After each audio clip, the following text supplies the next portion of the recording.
elements of work and preparation for the new centers. I just overheard those talking, trying to figure out how to have the sound system, the streaming work, and the construction projects, different things. I just finished writing an article for Northwest Dharma News. They sent me an email and asked me to write an article about our new center. And so I did. And one of the things that came to me is that really we had a very particular vision that we worked on back in the late 90s. And it included retreat land and having a new urban center. So getting a new urban center is actually, this has been a 20-year project,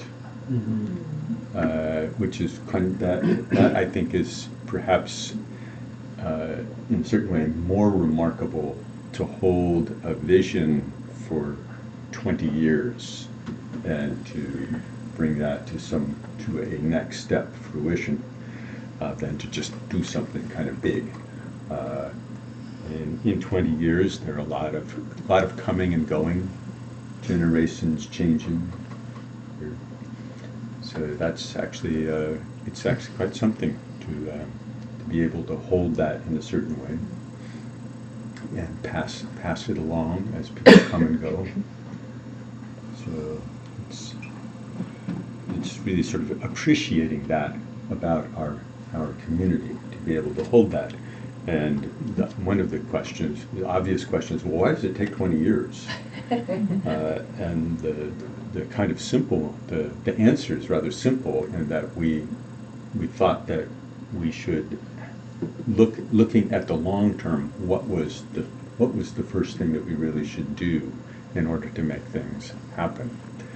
And looking at the long term, we thought, in the future, since Michael had just arrived in like 1993, and this is about 4 or 5 years later, but we understood the impact that he had on our community and the impact of having advantages of having somebody who was deeply trained and could speak to us very directly, kind of right to whatever our questions were in the moment, but speaking from a place of having done extended retreat and having that kind of direct experience.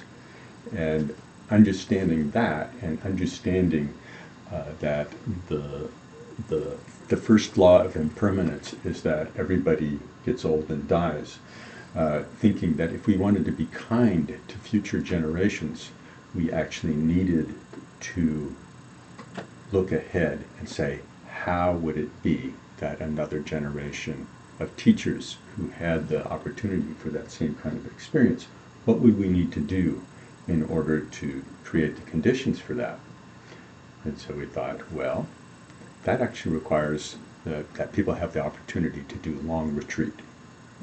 And so we rolled up our sleeves of what we thought was going to take a few years, and I said, okay, of course, then we'll just build a retreat center. In 12 years. Yeah, no, it was more like 16. No, really, 16. 12. We bought it in 2001. It's 12, No, not 16. no. The first one. When did the first 1 year retreat start? 2013. 2013. Okay. Yours. 2013. Okay.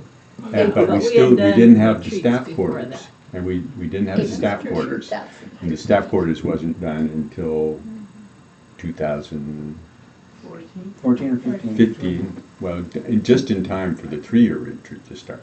So that's about 15 years in the actual doing it from when we got started on it. But getting started on it required finding it, and so I think It was before you bought it in 2001. yeah, there was work to do just to get to the point to start. You had So to find the money to buy it. yeah, all that. It's not There was no easy. infrastructure. No, and we spent $200,000, and all we had to show for it were a couple of nice roads and 4 fire hydrants sticking up in the forest. So, Oh. Next year, we had a big 30,000 gallon water tank and a pump house. And pump house. And then the next year, we had. I don't think we did anything the next year after that. But that's the work that it's taken to get us to the point where we actually could then, with people going out, launched on 3-year retreat, we really could turn our attention to the urban center. What are you going to add, Jeffrey? I think I always like thinking of that moment, or those years when Eric Troublehorn was staying out there at the house, and he was really keen to get started on 3-year retreat. And I remember having a conversation with them. Said, like, this time next year, I'm going to be in retreat. And we hadn't built anything yet. and having built things myself, I said, no, you're not. And then he up and went and learned Tibetan and went to India and did a 3-year retreat. Yeah. And now he's still part of our community at Yeah. large. So it's very Good. Now we're in progress with this thing that was a twinkle in our eye 2 decades ago, and as part of writing this article, I was reflecting on this, and several years back we did a little morning presentation thanking Susan Giese for her work, and somehow this reminded me, in the convoluted way that my mind works, of thinking how things go on for over generations. And I thought about Japanese pagodas, which some of it, they're these wooden structures that stand up, have stood up, and there's some that are standing now after 1,300 years in intensive earthquake zone. And how does this actually happen? And I just happened to find this very technical engineering article which said that in the last 10 years we finally have the mathematics to explain the engineering that explains why these things actually just don't go flop in an earthquake. But the very last line in this article was, essentially, all this aside, it should be remembered that it is actually the activity of the faithful over 1,300 years. That is why these are still standing. They took care of them. I mean, They took care of it's them, not they just took you them put- apart, they made new they pieces fixed and it. put it back together. And that I think is, I reflect on that when I'm working in the dark little corners of the attic. Maintenance is very important. Yes, yeah. And taking things apart and fixing them, things that were broken that otherwise, that made it through the last earthquake, but probably wouldn't make it through the next one. So we're doing that. But along the way, there's possibilities for us to practice in the style of the isolated yogi.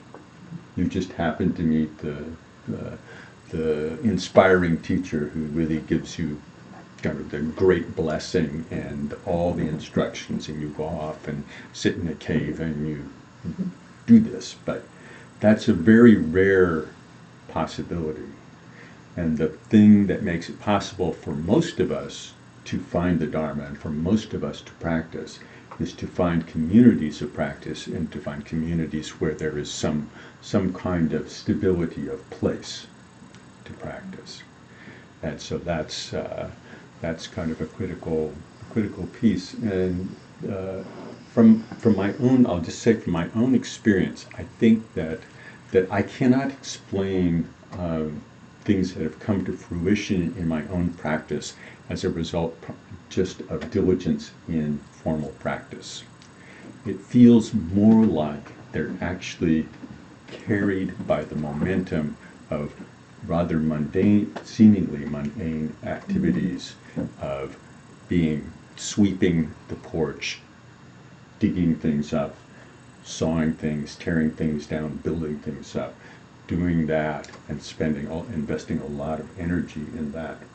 That seems actually like a more reasonable explanation for anything that's come to fruition. Even my connections with great teachers, I think, those things ride more on the engagement, involvement that came about by being kind of intensely active and engaged in really working hard. Mm-hmm. So, if there's any hint that this is browbeating to kind of get you to come over and take some of the load off you to work, but I don't take it that way, because I'm actually having the time of my life. I thoroughly enjoy this. Mm-hmm. I can vouch for that. I'm a happy camper. I'm probably happier doing that than most anything else. So each one of us is different, so they take Yes. a different Different, piece of, yes. of the puzzle and work with that little corner. With that little corner. That So might not be it might not be physically, that. might be mentally, or might be painting, or might be something Yeah. else. Or helping out the way have some Melissa's helping with the with the stream. Streaming, Mm-hmm. helping take care of this building, so Yeah. many people. Mm-hmm. We have people who've come and repaired locks and windows and all kinds of broken things. The grounds. And, yeah, do the grounds, Melissa. Mm-hmm. Yes, it's a constant giving, you know. And I really, there is that idea of building positive momentum, or merit, it's called, and doing physical things for a center is just a huge part of that. I really felt that at the monastery. I mean, I cooked and cooked and cooked and worked in the office and helped clean construction sites over and over, and it was just, it had something like you're describing. It's not just doing those same things somewhere else. So there's something about doing those things in service to the Dharma that has, whether you intend it or not, it just has this momentum to it that pushes your practice forward. Mm-hmm. Yeah, so it's a good thing to help around here or help at the new center to what degree you can. Yeah. So now we have a very good volunteer organizer. Yeah. That's Yeah. important. Yeah. Someone's got to coordinate. Yeah. I feel like I'm actually preaching to the choir here. And I look around and see the number of people who are actively, are actively helping out, have done so over the years. But it's this is one of these moments of transition, and in these moments of transition, it does actually take some intention to bring the energy together so that the transition actually occurs, as opposed to the energy kind of spinning out.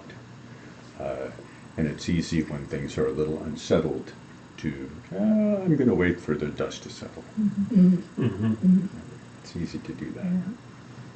So But then there will be also a different way of practicing over there. yeah, Because this house, to me, is really intimate. yes, Messy and crowded. yeah. Yeah. And that's something that we individually can actually actively change how that evolves by the way that we interact with others. And if we actually make an individual commitment to see how it is that we will carry that sense of intimacy and openness in that other environment, it requires some intention to do that. And I think it's easy to move from, when you scale things up, you kind of naturally move from intimacy to anonymity. And that's something that requires some intention to not let that become sort of the background sensibility. But I think you're all really good at this, actually. Anyway, that's my monologue for the evening. This is that, because I just finished writing this article. There's a lot of these things echoing around in my mind. When's it coming out? I don't know. Soon, because Soon. Soon. the deadline, What's the he, of deadline? course, got it in on the deadline. I was going Not to get before. it in early on the day of the deadline, but then I got called out and I had to put on my quasi-engineer hat and peer at the chimney that was disappearing into the ground and talk to the engineer.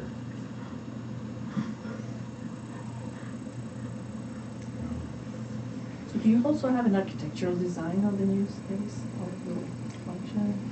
I guess you do. Yeah, I was yeah. asking. There is an architect who's putting together There little is an little architect. pieces. Okay. So we're going in for permits in little pieces, in the hopes that the little pieces will be incrementally easier to process than something that's a bigger thing that they might want to start thinking about all kinds of this and that. So, but that's actually our first permit is going to go in on Tuesday. The second one will be shortly on the heels because we have a lot of things to do down in the basement.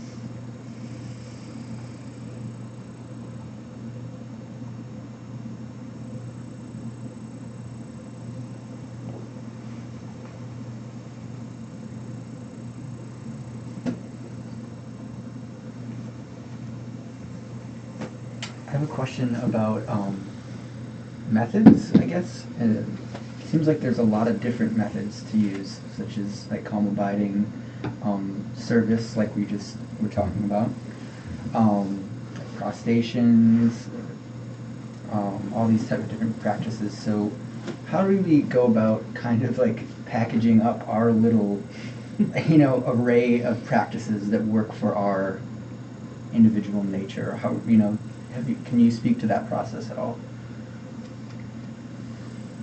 I think there are kind of two sides to it. One is that there are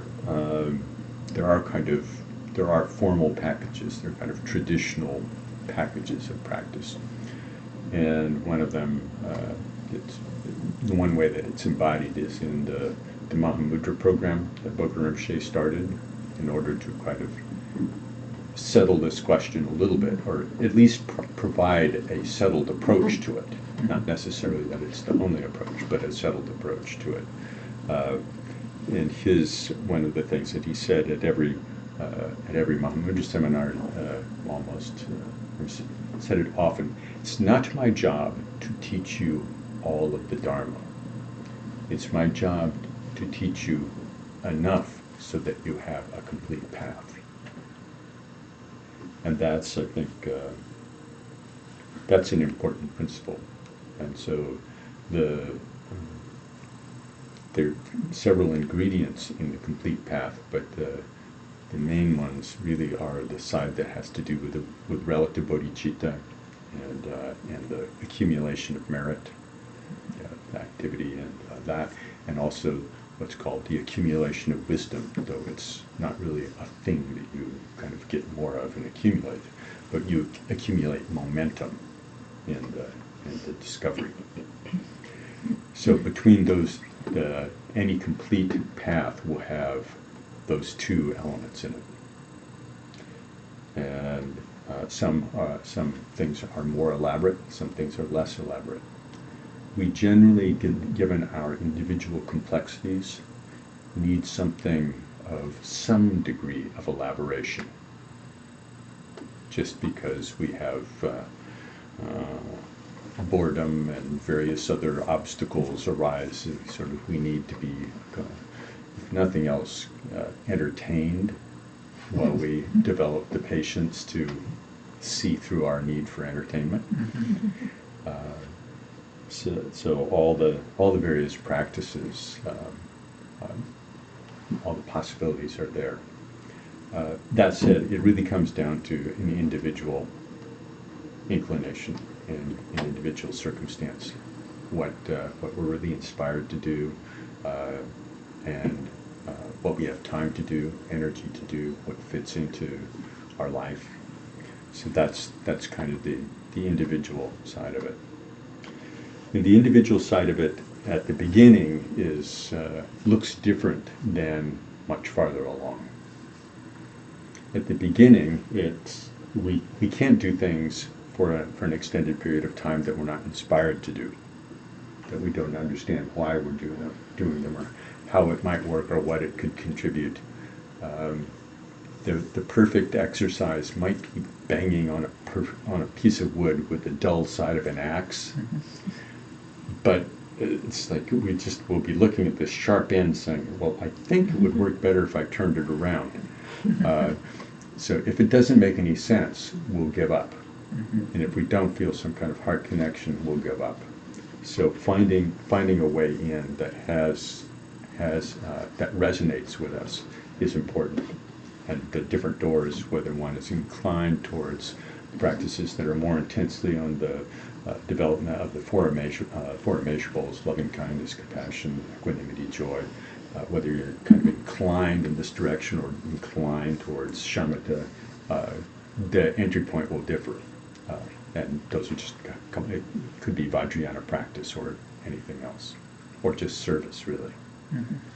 Just service and the collegial support of people that seem like more in sync than you might find elsewhere.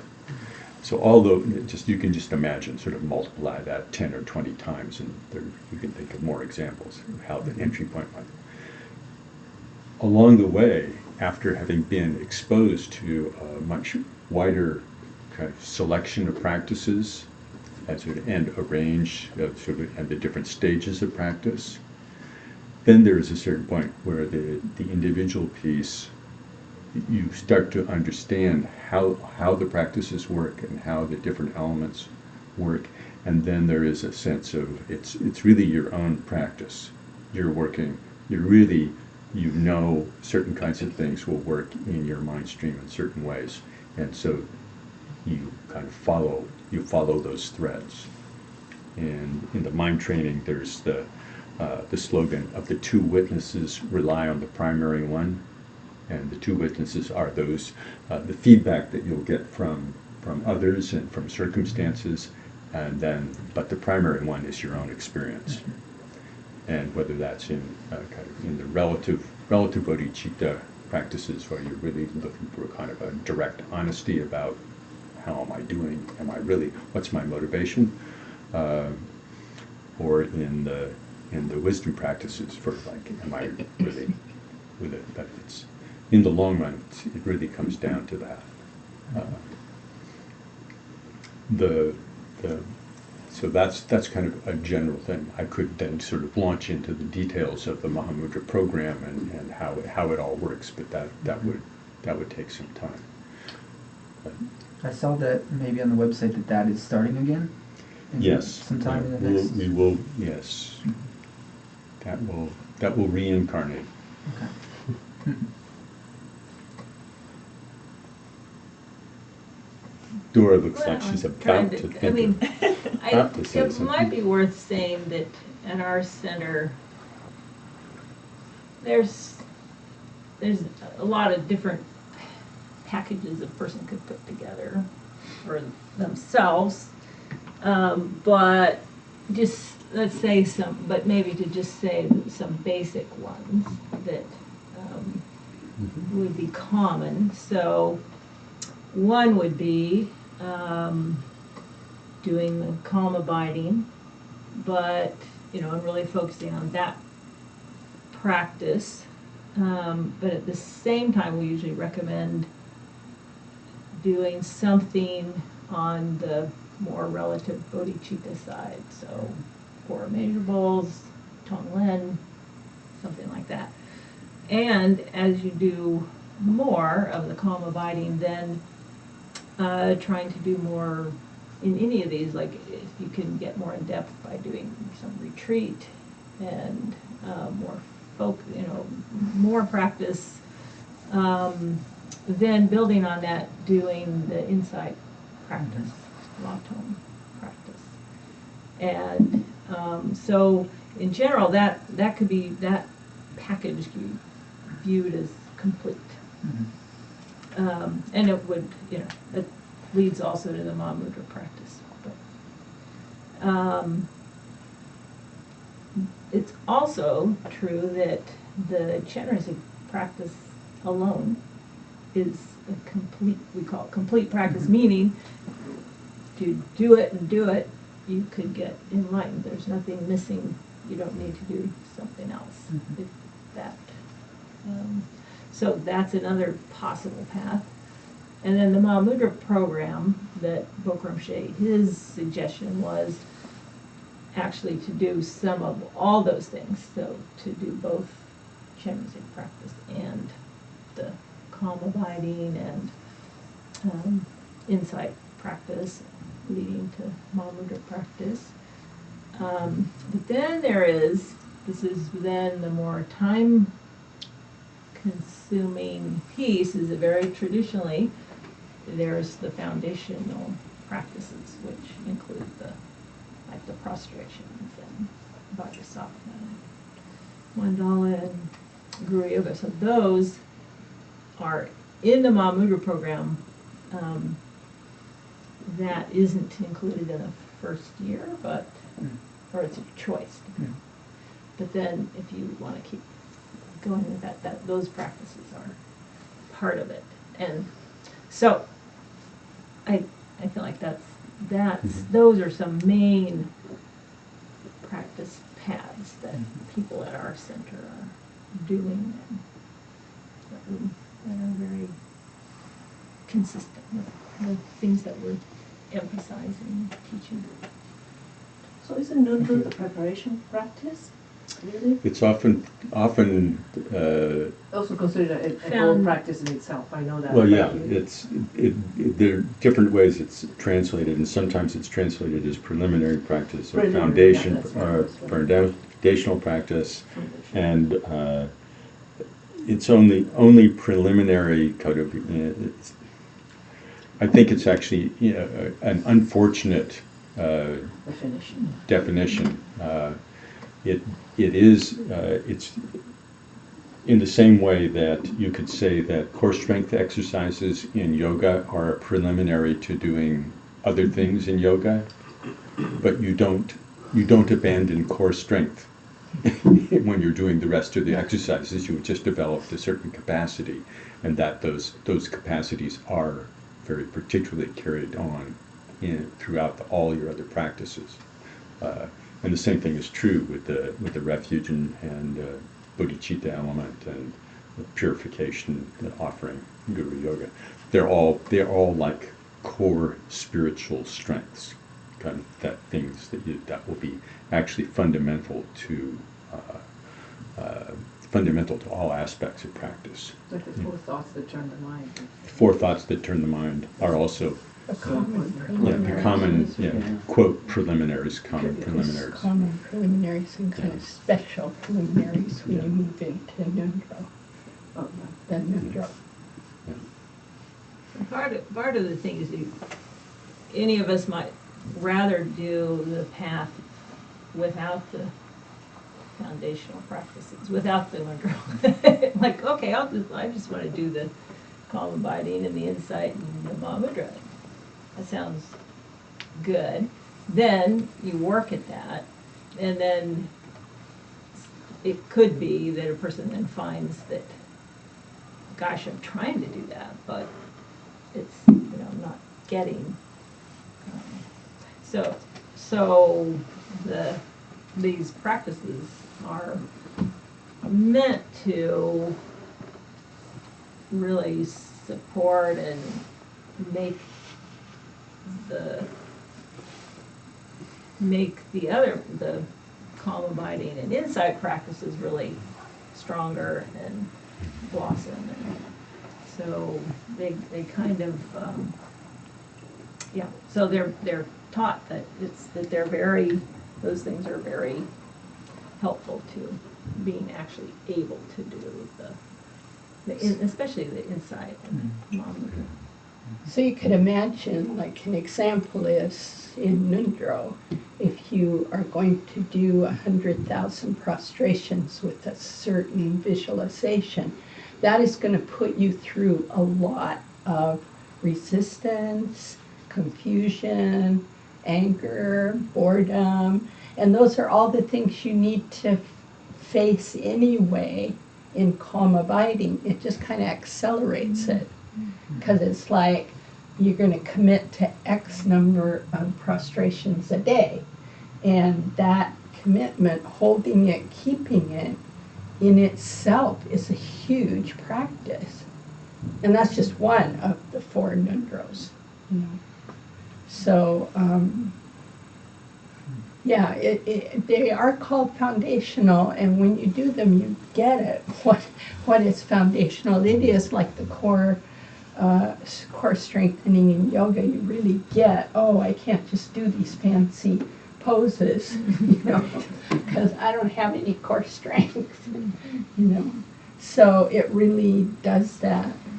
And there's just something so special about making those commitments and sticking with them, going through the fire, you know, deciding over and over again and doing it. And I think the recitation usually helps the mind, because sometimes the mind goes all over the place, and you recite something, it's really helpful. I think it comes and goes, at least, and sometimes I feel that recitation is better than doing calm abiding, because calm abiding I'm like all over the place. Yeah. And Yeah. that's really frustrating Yeah. sometimes. But when I recite, I feel that I'm going more to the core of what I need in that particular moment. and you get the Vajrayana methodology that gives us a little more to do with our body, speech, and mind, and to keep us tethered a little bit, but give us room. It's like the longer tether, you know, you have more things to do with your mind, but trying to keep you corralled a little bit. That's why I was actually thinking of that question, is that it seems like in the Vajrayana there's all these plethora of things you can do, rather than like a single-minded attention on one thing, you know, and I just was curious about that, so it's good to hear. That's where just doing, you know, one of these practices that has a visualization, like chin raising practice, or like any of the foundational practices, there's always visualization there, and so putting,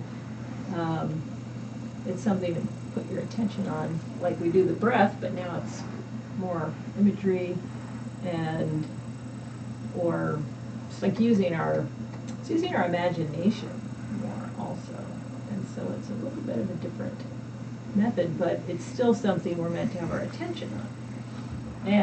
But it gives us a little more room, like you could look at, you know, Cherizik's arm, or his face, or the light coming from his heart, and, you know, or, you know, so there's different things, and yet it keeps you,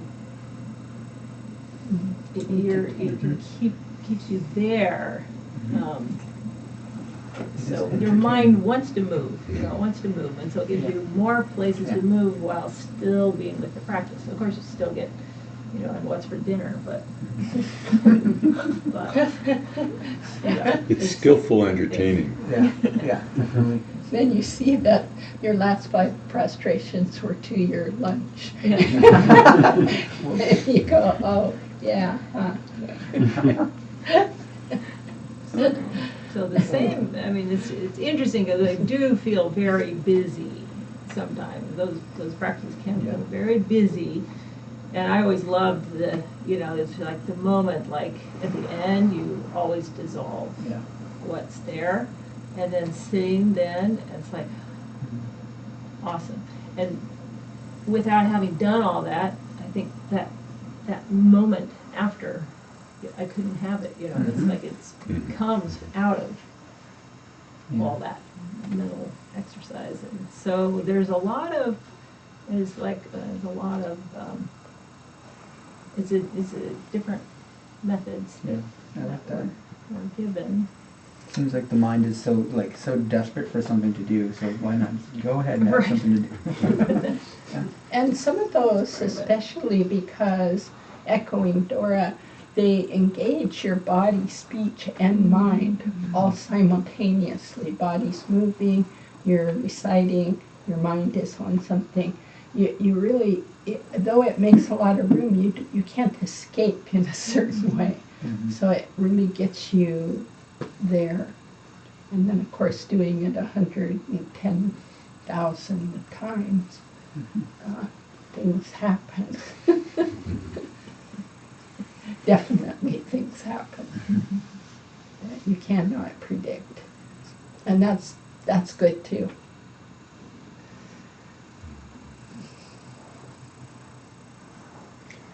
Back in the olden days, When we were alive. yes, back when we were alive, at, Are we zombies? Colin Rinpoche really,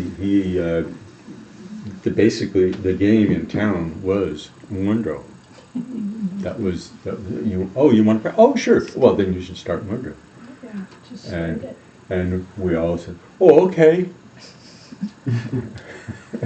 And so we started it, and all kinds of things happened. Some people finished. Some people ran onto the rocks and ran away. So it's clear that I've come to appreciate the practices more and more, and think of them as really more central and kind of less optional in a sense. Not so much that that particular recipe for practice is exactly essential, but what you do within it, what you do within those practices is actually essential. You kind of have to get through there some way or another. When you sit, and Dora's saying, well, yeah, sit down and say, I'm going to place my mind on the, and it shall not wander. And it doesn't work like that. And then if you really, really look to see why it doesn't go that way, one of the first elements is, oh, I'm actually taking refuge in all kinds of ordinary things, and my habit for doing that is so profoundly strong that even though I keep putting my mind back here, it keeps on falling off. It just goes and goes and goes. So there is an element where we really have to look at our refuge overall and really be solid in that. Really be solid in understanding how it is. And so the Mundra practice that includes the prostrations, the recitation of the refuge vow, and the recitation of the bodhisattva. It's a very powerful way to kind of get into that. But one way or another, you actually have to really cultivate refuge. And it's not just, well, that's the way that's the ticket that let me see, I got my ticket stamped. I took refuge. Okay, now what? But okay, that was the beginning point. And refuge is something that we cultivate throughout all our practice. Bodhicitta is something we cultivate throughout all our practice. That's another aspect. You see very, very easily the way the mind works when we're sitting.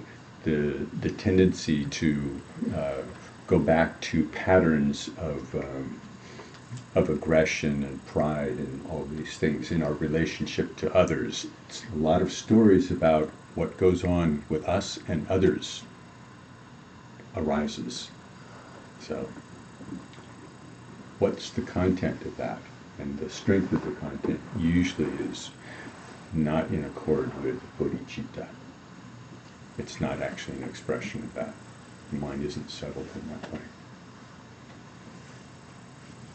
And even when we get kind of oriented in the right direction, we find that there's still just kind of a huge amount of loyalty to this negativity. So the figuring out how to actually let go of that loyalty how to let go of that, and how to let go of it in a way that doesn't end up feeling like we've lost our only friend, which is our negative habit patterns. We were talking about this morning, and Eric was bringing it up.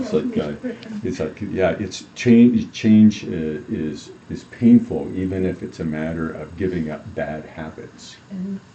There's a suffering involved in that, and so figuring out how we actually do this without feeling like we actually just sort of lost the only, even it was a bad friend, got us into trouble all the time. We lost our only friend.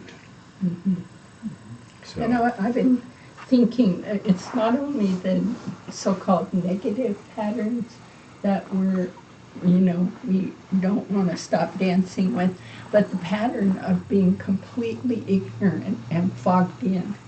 mm-hmm. That's so attractive. Yes. It really is, like just to be in, oh, I don't know, is there a self or not? I don't know. Doesn't matter. I don't have to figure that out. There's some kind of, it's really scary when that starts cracking, and it does feel like the self you have always nurtured and protected, kept separate, it starts getting a little shredded, and we go back to grabbing it again. Mm-hmm. So there's a huge loyalty to ignorance, along with loyalty to anger patterns and craving patterns, but just to the sheer ignorance. It's what we know, people. They've done a lot of tests psychologically on people who've been in prisons a long time. They don't want to really leave. It's so scary to leave. Mm-hmm. Of course they don't want to be there, but it's more scary to step out, And that's how our minds work. The Vajrasattva practice actually gives us something. It's like, oh, you can give up your negative patterns, but you're actually filled with something profoundly positive. That's the actual method is doing that over and over again. So you're filled continually with this goodness, and that actually being filled with the goodness, there's no place left for the negative patterns. They leave on their own. And that's formalized in the Vajrasattva practice. It's actually kind of an interesting process. It's very different than our usual sense of kind of trimming the bush of negative patterns. I'll click this one, click. The actual, and in outside of Vajrasattva practice, one of the things that is encouraged in practice overall is that with the four immeasurables, we're encouraged to actively cultivate very positive qualities. We're usually transactional in how we react. You treat me nice, you get cookies. Mm-hmm. You treat me not so nice, I don't show up. I'm gone. I've heard that. Except I don't make cookies. But we're transactional and stepping outside of the transactional mode situation where we actively cultivate good stuff and good ways of relating to others, even though they don't deserve it, because we actually deserve to live that way. That's actually, so there's something. When we actually just do that, we make a point of doing that over and over and over all the time. That there's something that we gain. And if we step out of that kind of net loss approach to purification. And go on to the mandala practice and the guru yoga practices both kind of can introduce us to the side of it's bigger than a bread box. Enlightenment and the potential of Dharma is bigger than a bread box, and it's actually possible in my own mind stream. And we tend to think of ourselves rather small in our own capacity, rather small. And those practices can actually shift that frame of reference and shift it from being kind of a tight and small thing to something very vast, and also to see our own, to work over and over again in seeing that actually what we ascribe to enlightened beings is actually possible in ourselves over and over again. And that really changes the frame of reference. And that's very different than just when we're sitting there and we put our mind on the breath and it goes someplace else. We think, oh, well, I see. I'm uniquely incapable of becoming enlightened. It's really just not possible. But shifting so that we actually see that and actually treat that kind of changes the frame of reference for our practice in a rather dramatic way. And whether we do Mundo or not, to actually go deeply into practice, we actually have to make that kind of shift. We actually have to take that seriously. Otherwise, we'll leave a lot of chips on the table. We won't play the full game. We just won't. We won't go there. We won't feel like, oh, actually I really need to, if I lean into this, there's something really profound that might unfold for me.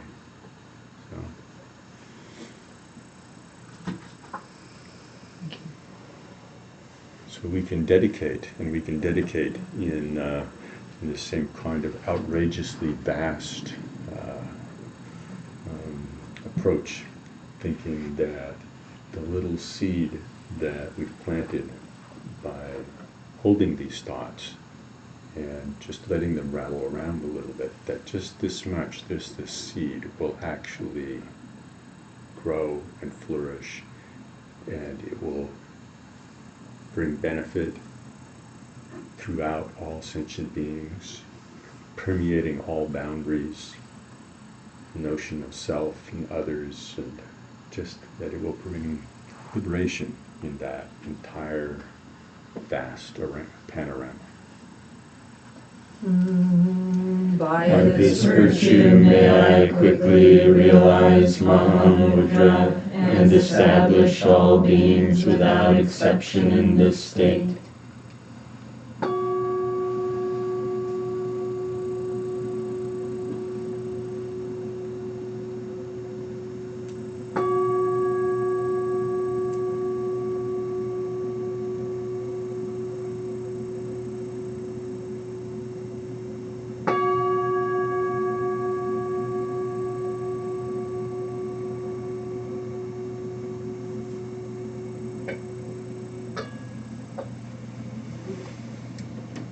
Thank you. Thank you. Have a good week. See you next week. Video.